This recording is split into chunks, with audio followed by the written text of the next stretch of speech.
So ito na nga yung day 1 ng aking Batanes Adventure kasama ang Department of Tourism para sa Philippine Experience Program. Isa itong 3-day cultural and heritage immersion na nagpapakita ng yaman ng ating bansa.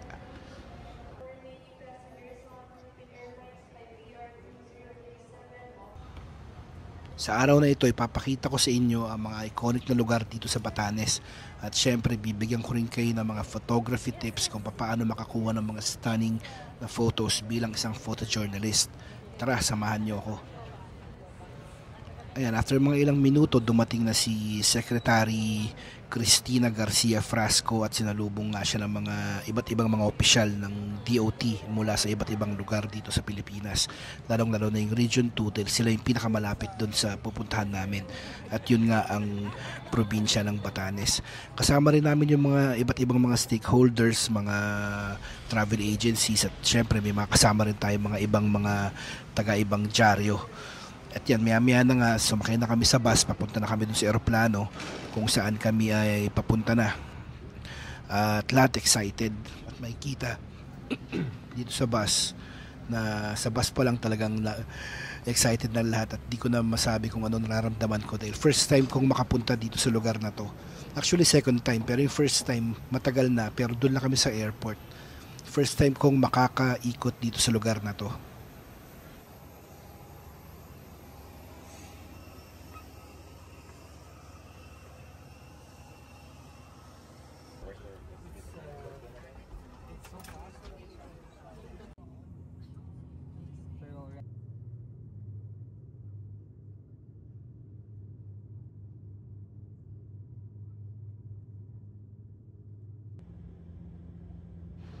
Habang papalapit tayo sa Batanes, kitang-kita na ang kakaibang ganda ng lugar.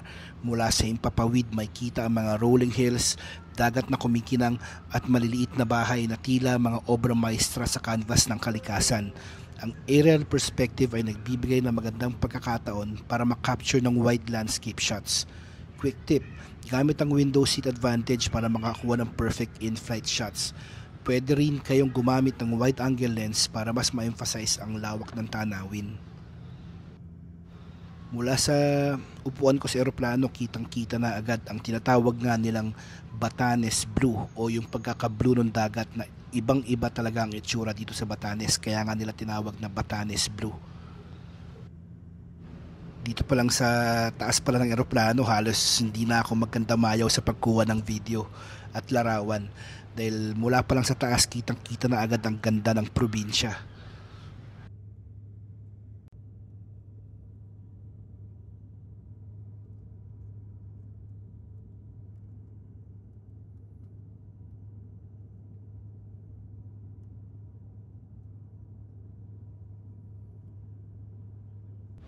Ayan na nga, naglanding na ang eroplano at talagang kitang-kita na sa mga mukha namin na talagang sobrang excited na kami.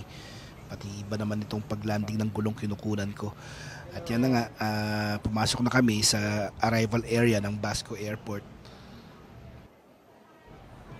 Ayan na nga, welcome to Basco, Batanes. At dito sa Basco Airport, mararamdaman mo agad ang hospitality ng mga Ivatan. Isa sa mga special na bahagi ng pagdating ay ang pagbibigay sa amin ng parang passport na kung saan ay nandun ang iba't ibang mga tourist spots na pwede namin i-explore at i-explore nga namin. Nandyan yung tatatakan nila bawat lugar na napuntahan namin. Ang Basco Airport ang main gateway ng Batanes, kaya siguraduhin na handa ang inyong mga camera para sa mga first impression shots. Quick tip, kuha ng candid shots sa mga kapwa traveler para makapture ang excitement ng arrival moments. Pero ako hindi ata ako nakakuha dahil nakafocus ako kung ano yung mga may kita namin.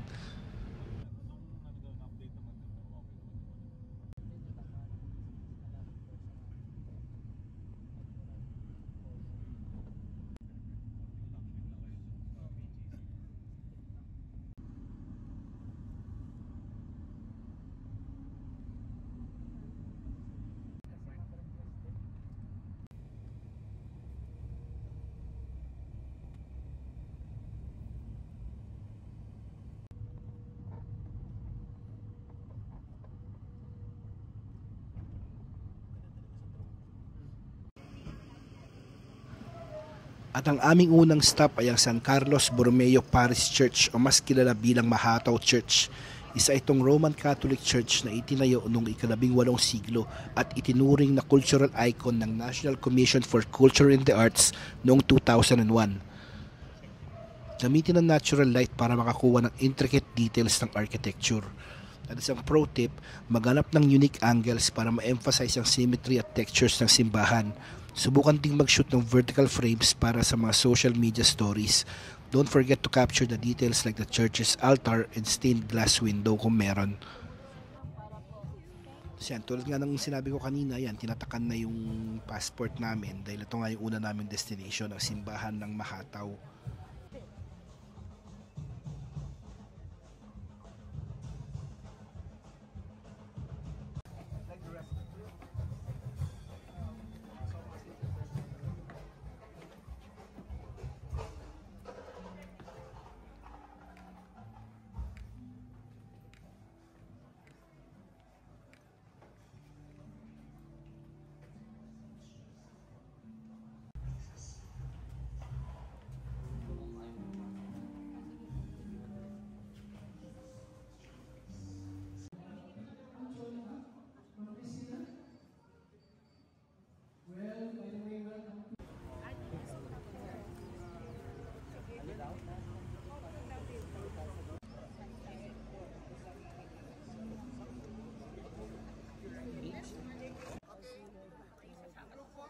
Please, and show your biggest smile for the camera.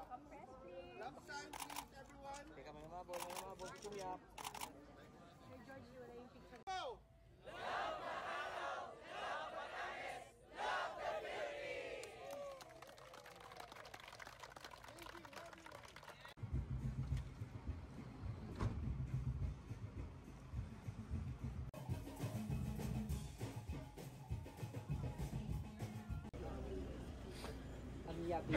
Siya, ang second destination namin, nagpunta na kami sa Ivana, Batanes. Yun daw, hindi daw Ivana, kundi Ivana, sabi ng tourist guide namin. Kasi yan, tinatakan na naman yung aming passport. At yan, nagpunta na kami sa tinatawagan nilang House of Dakay. Ang House of Dakay ang pinakamatandang bahay sa Batanes na itinayo noong 1887. Isa itong simbolo ng resilience ng mga Ivatan matapos itong makaligtas sa 1918 earthquake. Para sa mga photographers, mag-focus sa details tulad ng weathered textures ng pader o orihinal na kahoy na sahig.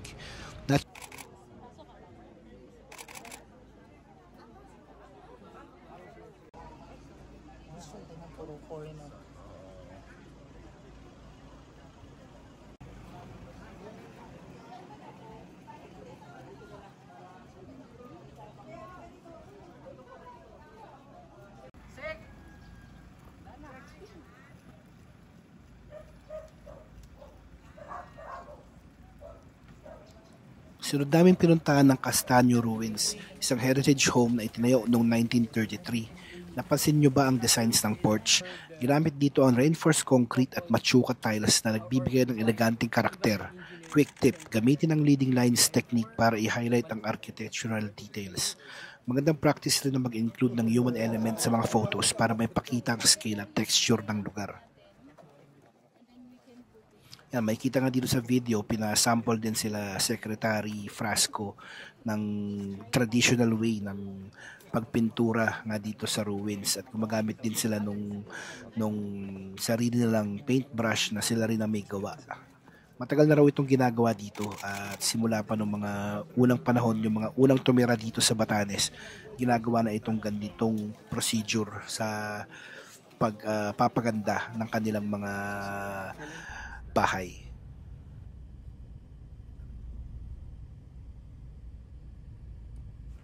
Isa sa mga pinaka-unique na lugar sa Batanes ay ang Honesty Coffee Shop. Walang bantay dito kaya honesty system ang umiiral. Kunin ang gusto mong snacks o kape at magbayad ng tapat. Galing, 'di ba? Para sa mga photographers, magandang i-captures ang essence ng lugar sa pamamagitan ng candid shots ng mga visitors. Pro tip, mag-focus sa mga small details tulad ng mga handwritten price tags at wooden interiors to tell a more authentic story.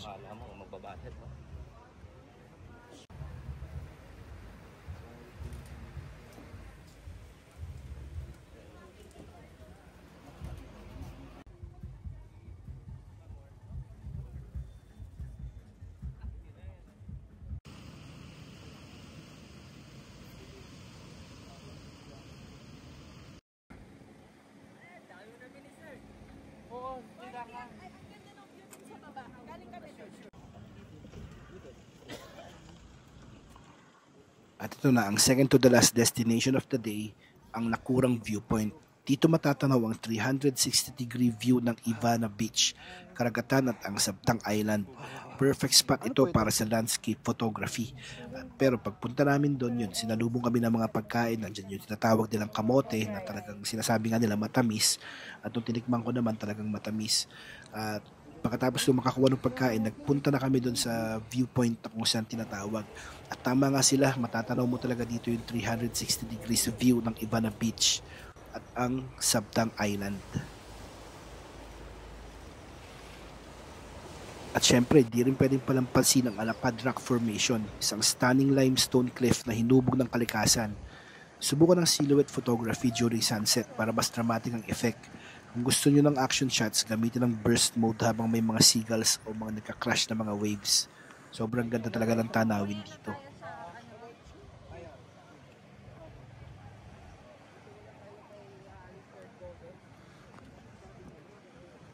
Ayan yung National Museum, dyan yung dinner and some programs po natin mamaya.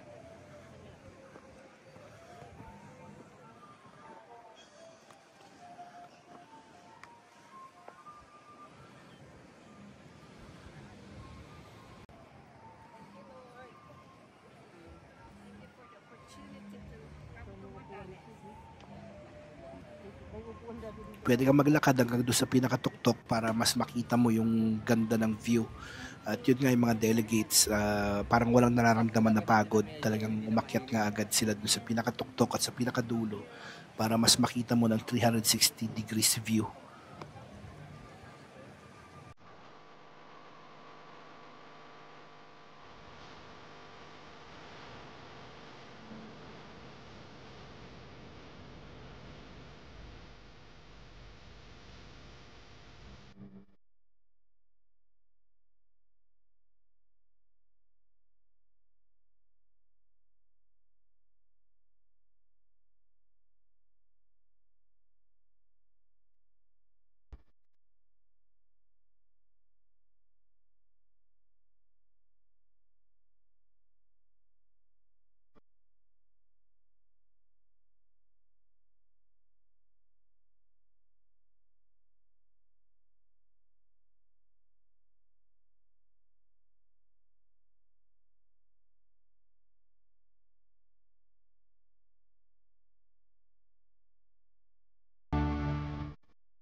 Para sa ating huling stop sa araw na to, nandito tayo sa bagong National Museum of Batanes sa Uyugan.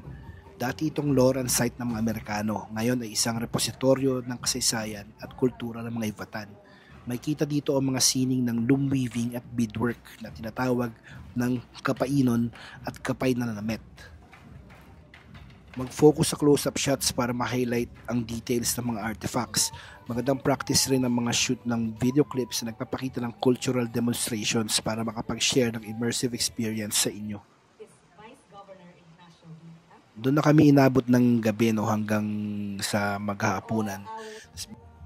Ito pala yung sample ng mga shots ko nung day 1. Sana makatulong at pakinggan din natin yung mensahe ni Sec. That is Batanes. Being here, you are reminded of the vastness of God's grace.